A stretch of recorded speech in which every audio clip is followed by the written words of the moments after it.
And now, Chapter 28, Lord Krishna Fights with Banasura.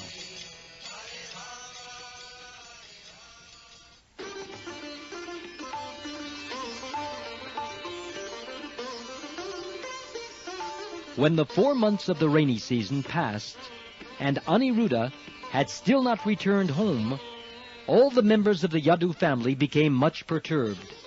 They could not understand how the boy was missing.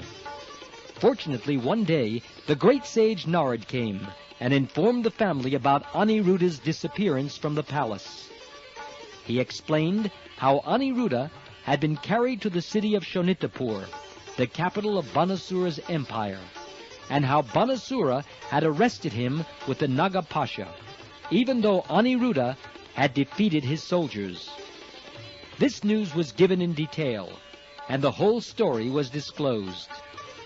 Then the members of the Yadu dynasty, all of whom had great affection for Krishna, prepared to attack the city of Shonitapur. Practically all the leaders of the family, including Pradyumna, Satyaki, Gad, Samba, Sharan, Nanda, Upananda, and Bhadra, combined together and gathered 18 Akshohini military divisions into phalanxes. Then they all went to Shonitapur and surrounded it with soldiers, elephants, horses, and chariots, all totaling 3,936,600.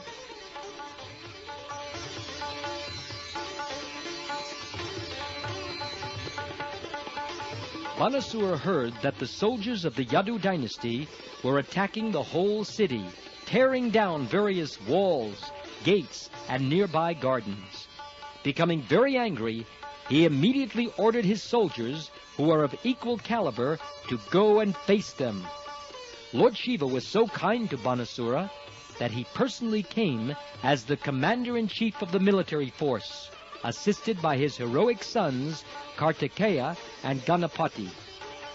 Nandishvara, Lord Shiva, seated on his favorite bull, led the fighting against Lord Krishna and Balaram.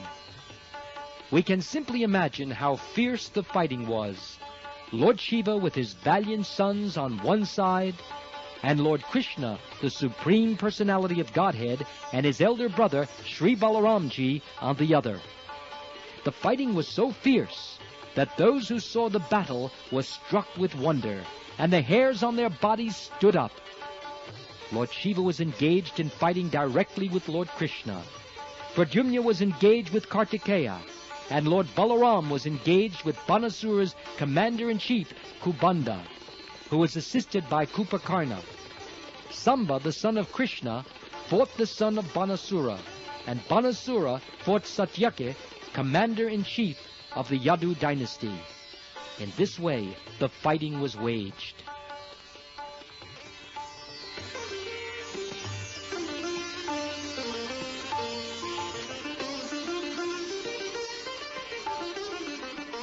News of the fighting spread all over the universe. Demigods such as Lord Brahma from higher planetary systems, along with great sages and saintly persons, Siddhas, Charanas, and Gandharvas, all being very curious to see the fight between Lord Shiva and Lord Krishna and their assistants, hovered over the battlefield in their airplanes. Lord Shiva is called Bhutanata, being assisted by various types of powerful ghosts and denizens of the inferno, such as Bhutas, Pretas, Pramatas, Guyakas, Dakinis, Pishachas, Kushamandas, Vetalas, Vinayakas, and Brahma Rakshasas. Of all kinds of ghosts, the Brahma Rakshasas are very powerful. Brahmins transferred to the role of ghosts become Brahma Rakshasas. The Supreme Personality of Godhead, Sri Krishna, simply drove all these ghosts away from the battlefield, beating them with his celebrated bow, Sharangadanu.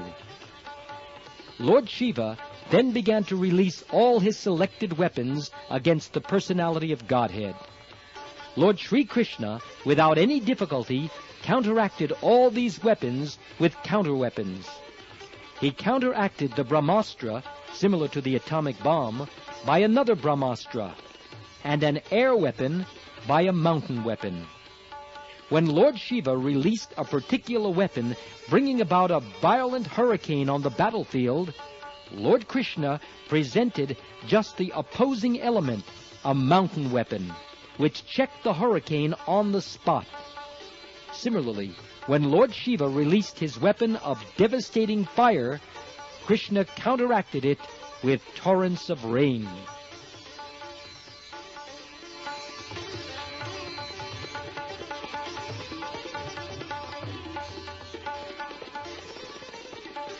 At last, when Lord Shiva released his personal weapon, called Pashupat Shastra, Krishna immediately counteracted it by the Narayan Shastra.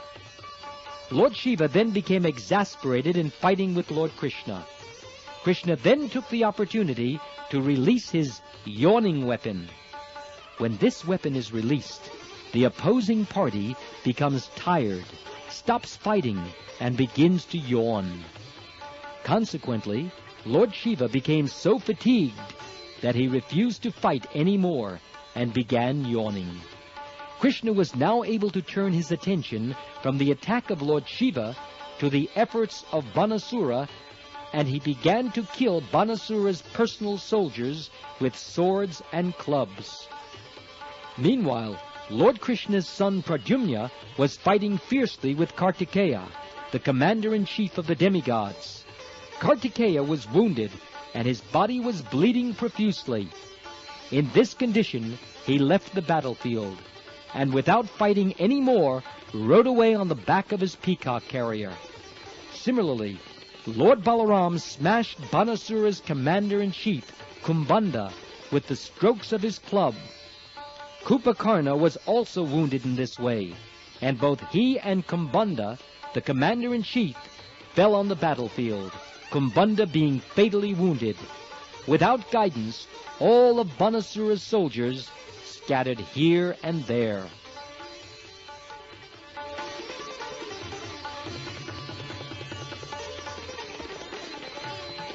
When Banasura saw that his soldiers and commanders had been defeated, his anger only increased. He thought it wise to stop fighting with Satyaki, Krishna's commander-in-chief, and instead directly attacked Lord Krishna. Now, having the opportunity to use his 1,000 hands, he rushed towards Krishna, simultaneously working 500 bows and 2,000 arrows. Such a foolish person could never measure Krishna's strength.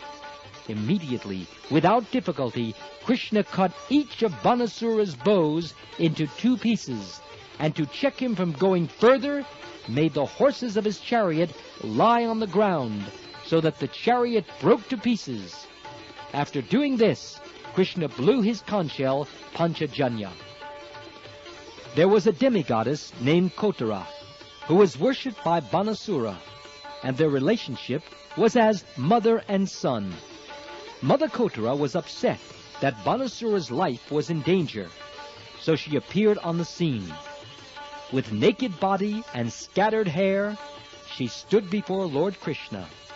Sri Krishna did not like the sight of this naked woman, and to avoid seeing her, he turned his face. Banasura, getting this chance to escape Krishna's attack, left the battlefield. All the strings of his bows were broken, and there was no chariot or driver, so he had no alternative than to return to his city. He lost everything in the battle.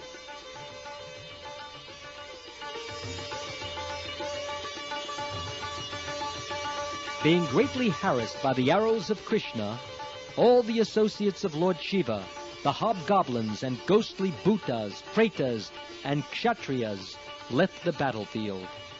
Lord Shiva then took to his last resort.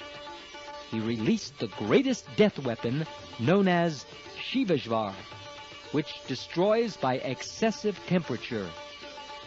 It is said that at the end of the creation, the sun becomes 12 times more scorching than usual.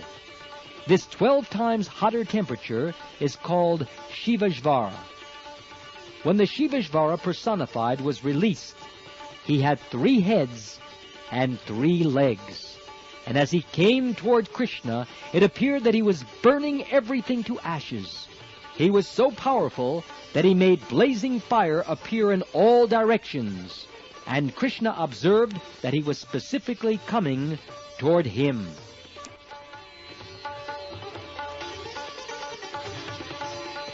As there is a Shivashvara weapon, there is also a Narayanashvara weapon, which is represented by excessive cold. When there is excessive heat, one can somehow or other tolerate it.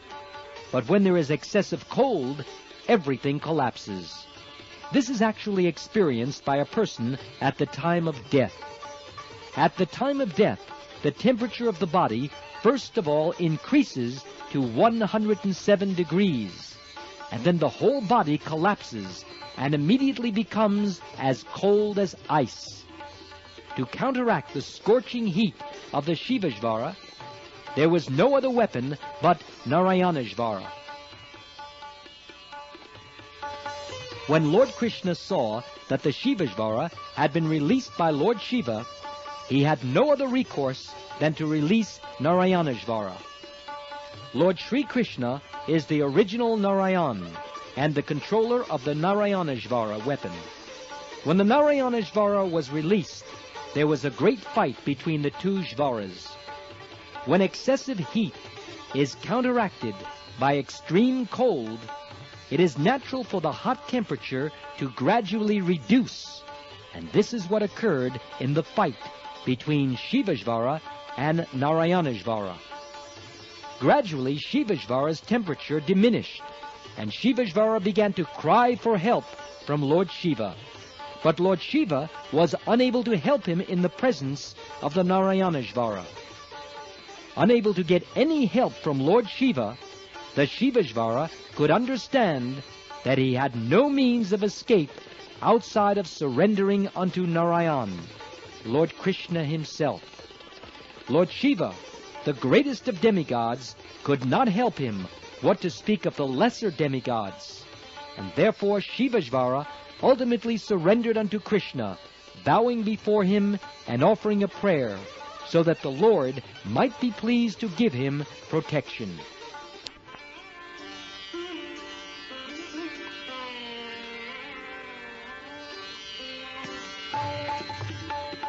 This incident of the fight between the ultimate weapons of Lord Shiva and Lord Krishna proves that if Krishna gives someone protection, no one can kill him. But if Krishna does not give one protection, then no one can save him.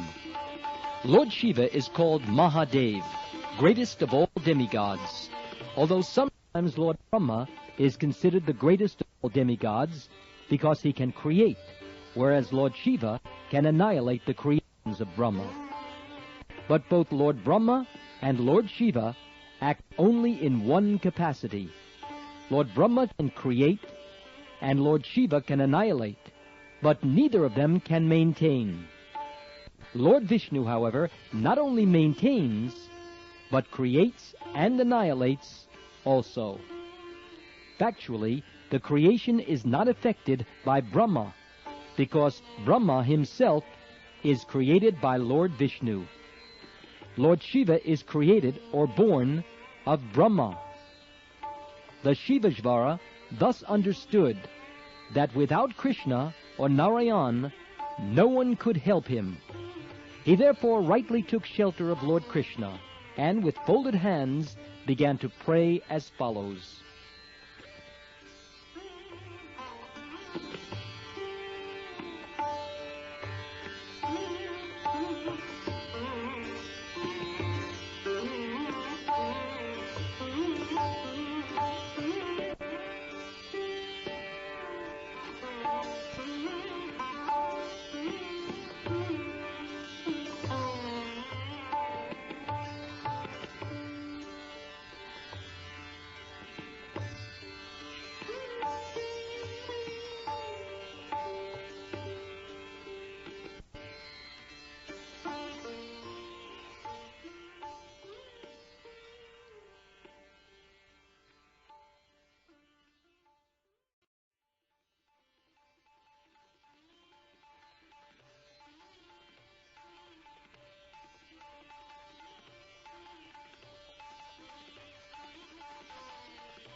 My dear Lord, I offer my respectful obeisances unto you, because you have unlimited potencies.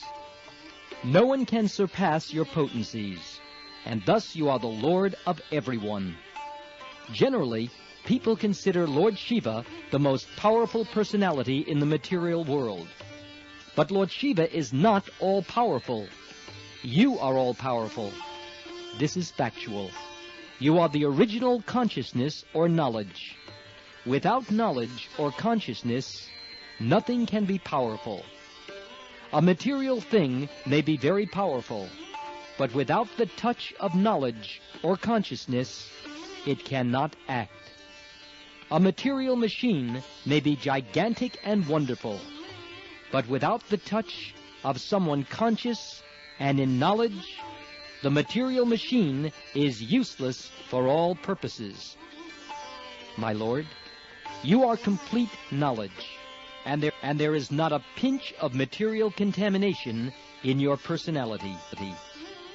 Lord Shiva may be a powerful demigod because of his specific power to annihilate the whole creation.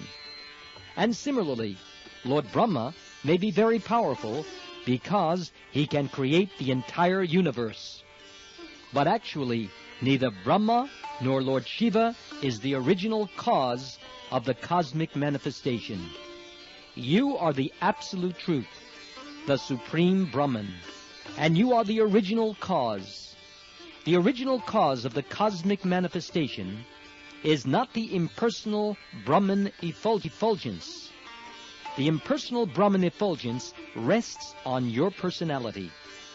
As confirmed in the Bhagavad Gita, the cause of the impersonal Brahman is Lord Krishna. This Brahman effulgence is likened to the sunshine, which emanates from the sun globe. Therefore, impersonal Brahman is not the ultimate cause. The ultimate cause of everything is the supreme eternal form of Krishna. All material actions and reactions take place in the impersonal Brahman. But in the personal Brahman, the eternal form of Krishna, there is no action and reaction. My Lord, your body is therefore completely peaceful, completely blissful, and devoid of material contamination.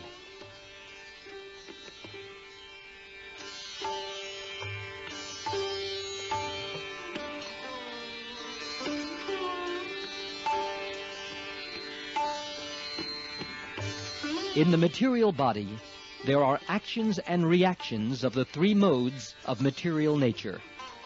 The time factor is the most important element above all others because the material manifestation is affected by the agitation of time. Thus, natural phenomena come into existence, and as soon as phenomena appear, fruitive activities are visible. As a result of these fruitive activities, a living entity takes his form. He acquires a particular nature, packed up in a subtle body and gross body, formed by the life air, the ego, the 10 sense organs, the mind, and the 5 gross elements.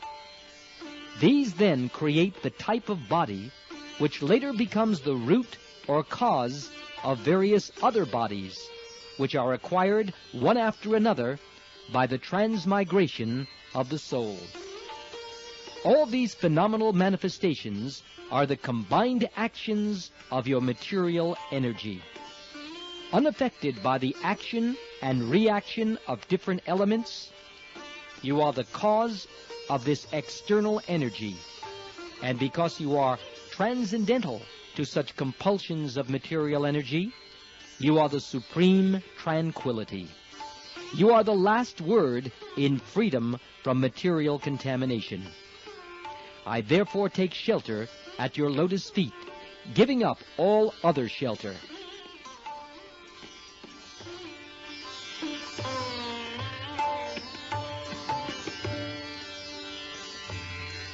My dear Lord, your appearance as the son of Vasudeva in your role as a human being is one of the pastimes of your complete freedom. to benefit your devotees and vanquish the non-devotees, you appear in multi-incarnations. All such incarnations descend in fulfillment of your promise in the Bhagavad Gita, that you appear as soon as there are discrepancies in the system of progressive life. When there are disturbances by irregular principles, my dear Lord, you appear by your internal potency. Your main business is to protect and maintain the demigods and spiritually inclined persons, and maintain the standard of material law and order. Simultaneous to the maintenance of such law and order, your violence to the miscreants and demons is quite befitting. This is not the first time you have incarnated. It is to be understood that you have done so many, many times before.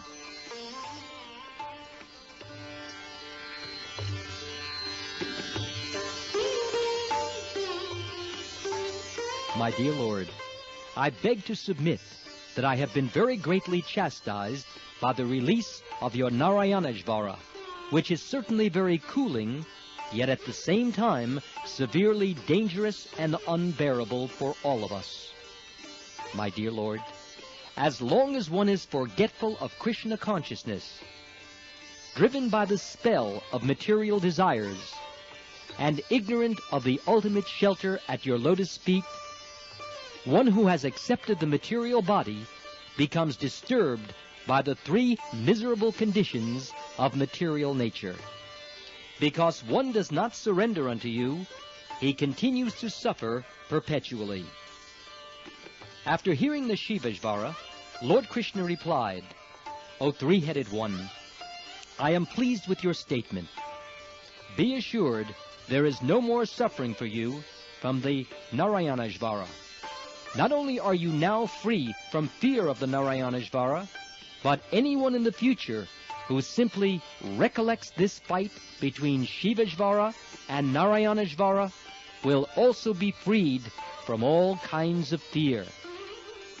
After hearing the Supreme Personality of Godhead, the Shivajvara offered respectful obeisances unto his lotus feet and left.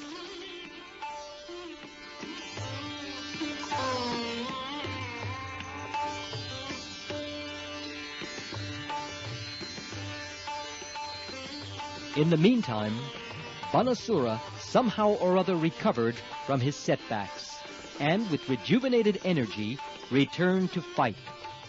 This time Banasura appeared before Lord Krishna, who was seated on his chariot, with different kinds of weapons in his 1,000 hands. Very much agitated, Banasura splashed his different weapons upon the body of Lord Krishna like torrents of rain. When Lord Krishna saw the weapons of Banasura coming at him, like water coming out of a strainer, he took his sharp-edged Sudarshan disc and began to cut off the demon's 1,000 hands, one at a time, just as a gardener trims the twigs of a tree with sharp cutters. When Lord Shiva saw that his devotee Banasura could not be saved, even in his presence, he came to his senses and personally came before Lord Krishna and began to pacify him by offering the following prayers.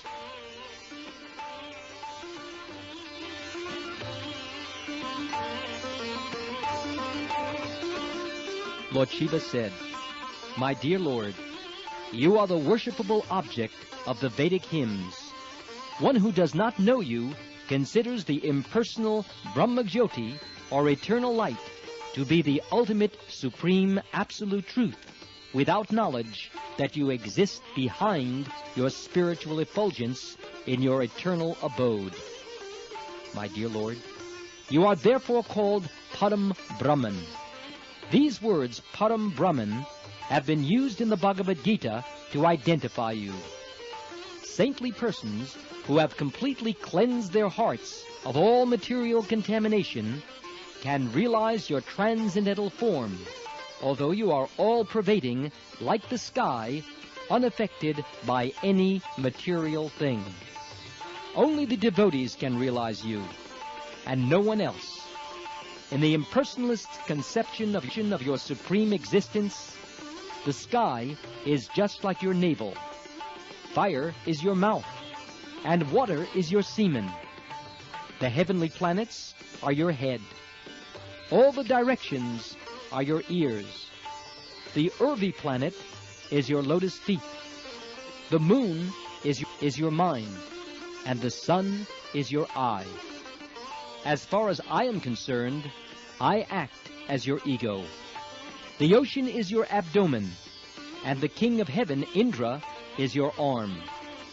Trees and plants are the hairs of your body, and clouds are the hair on your head, and Lord Brahma is your intelligence. All the great progenitors, known as Prajapatis, are your symbolic representatives, and religion is your heart. The impersonal feature of your supreme body is conceived of in this way, but you are ultimately the supreme person. The impersonal feature of your supreme body is only a small expansion of your energy. You are likened to the original fire, and the expansions are your light and heat.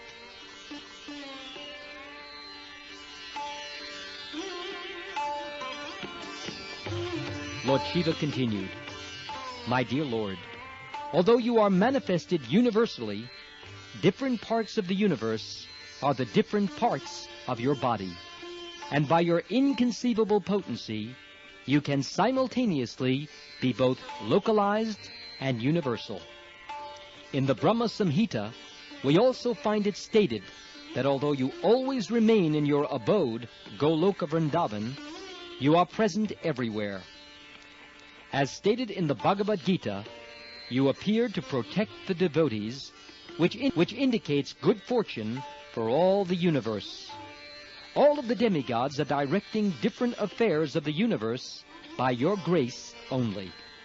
Thus the 7 upper planetary systems are maintained by your grace. At the end of this creation, all manifestations of your energies, whether in the shape of demigods, human beings, or lower animals, enter into you, and all immediate and remote causes of cosmic manifestation rest in you without distinctive features of existence. Ultimately, there is no possibility of distinction between you and any other thing on an equal level with you, or subordinate to you. You are simultaneously the cause of this cosmic manifestation and its ingredients as well. You are the supreme whole, one without a second.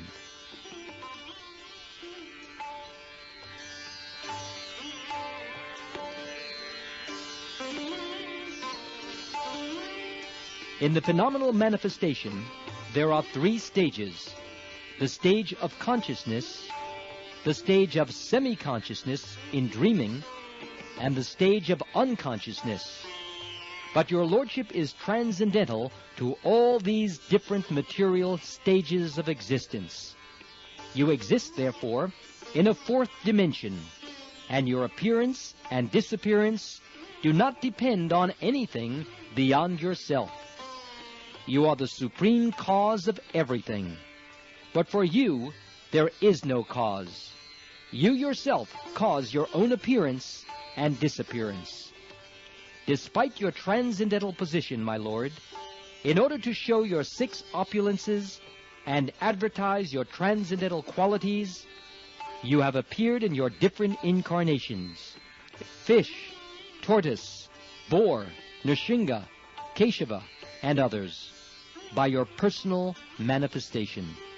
And you have appeared as different living entities by your separated manifestations. By your internal potency, you appear as the different incarnations of Vishnu, and by your external potency, you appear as the phenomenal world.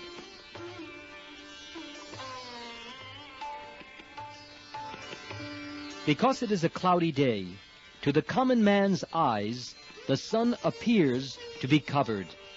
But the fact is that because the sunshine creates the cloud, even though the whole sky is cloudy, the sun can never actually be covered.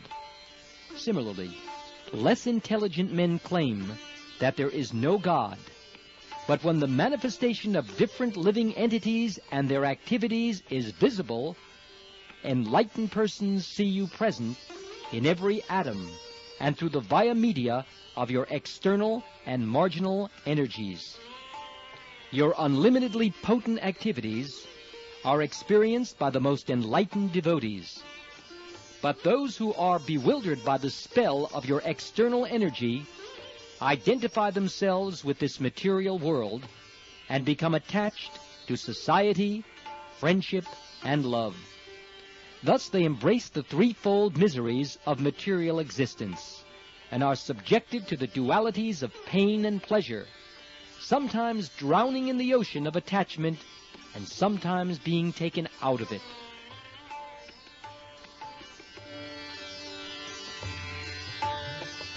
My dear Lord, only by your mercy and grace can the living entity get the human form of life, which is a chance to get out of the miserable condition of material existence.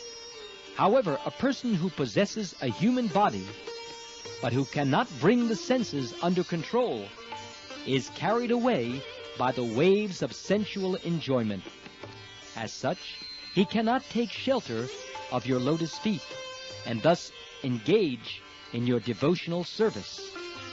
The life of such a person is very unfortunate, and anyone living such a life of darkness is certainly cheating himself, and thus cheating others also. Therefore, a human society without Krishna consciousness is a society of cheaters and the cheated.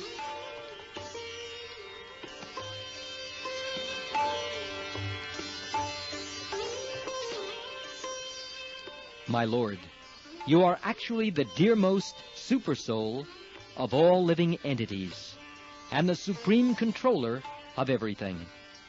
The human being who is always illusioned is afraid of ultimate death.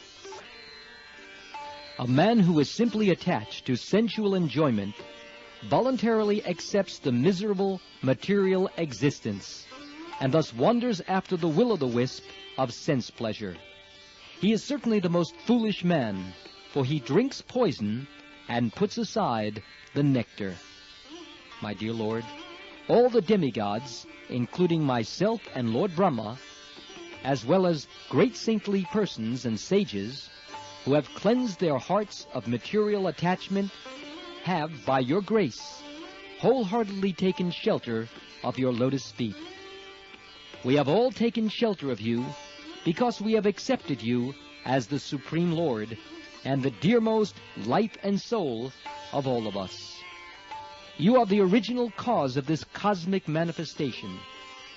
You are its supreme maintainer, and you are the cause of its dissolution also. You are equal to everyone, the most peaceful, supreme friend of every living entity. You are the supreme worshipable object for every one of us.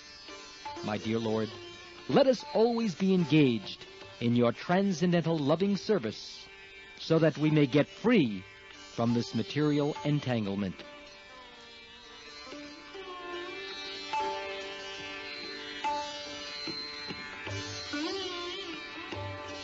Last, my Lord, I may inform you that this Banasura is very dear to me. He has rendered valuable service unto me. Therefore, I want to see him always happy. Being pleased with him, I have assured him safety. I pray to you, my Lord, that as you were pleased with his forefathers, King Prahlad and Bali Maharaj, you will also be pleased with him. After hearing Lord Shiva's prayer, Lord Krishna addressed him also as Lord and said, My dear Lord Shiva, I accept your statements, and I also accept your desire for Banasura. I know that this Banasura is the son of Bali Maharaj, and as such, I cannot kill him, for that is my promise. I gave a benediction to King Prahlad that the demons who would appear in his family would never be killed by me. Therefore, without killing this Banasura, I have simply cut off his arms to deprive him of his false prestige. The large number of soldiers he was maintaining became a burden on this earth, and I have killed them all to minimize the burden. Now he has 4 remaining arms, and he will remain immortal, unaffected by material pains and pleasures. I know that he is one of the chief devotees of your lordship, so you can now rest assured that henceforward he need have no fear from anything.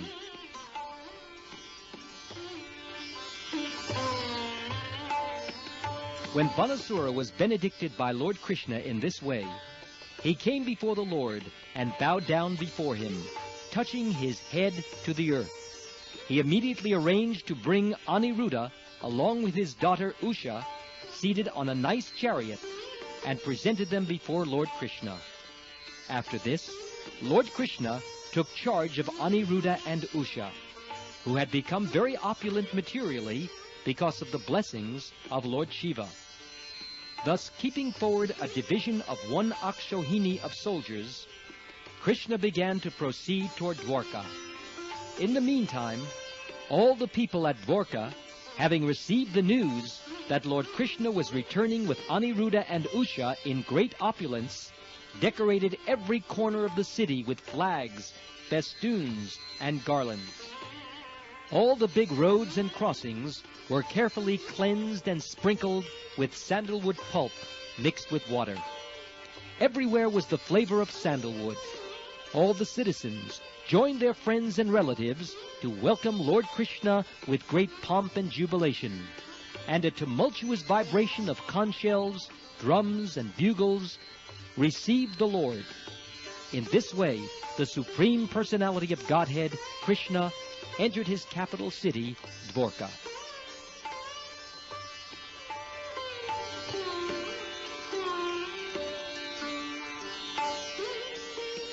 Shukdev Goswami assured King Parikshit that the narration of the fight between Lord Shiva and Lord Krishna is not at all inauspicious like ordinary fights. On the contrary, if one remembers in the morning the narration of this fight between Lord Krishna and Lord Shiva, and takes pleasure in the victory of Lord Krishna, he will never experience defeat anywhere in his struggle of life. This episode of Banasura's fighting with Krishna, and later being saved by the grace of Lord Shiva, is confirmation of the statement in the Bhagavad Gita that the worshippers of demigods without its being sanctioned by the Supreme Lord Krishna. Here, in this narration, we find Shiva, when he faced death by Krishna, Lord Shiva was not able to save him. But Lord Shiva appealed to Krishna to save his devotee, actioned by the Lord. This is the position of Lord Krishna. The exact words used in this connection in the Bhagavad Gita are Mayaiva Vihitan Hitan. This means that without the sanction of the Supreme Lord, no demigod can award any benediction to the worshipper. Thus ends the Bhaktivedanta purport of the 2nd volume, 28th chapter of Krishna. Lord Krishna fights with Banasura.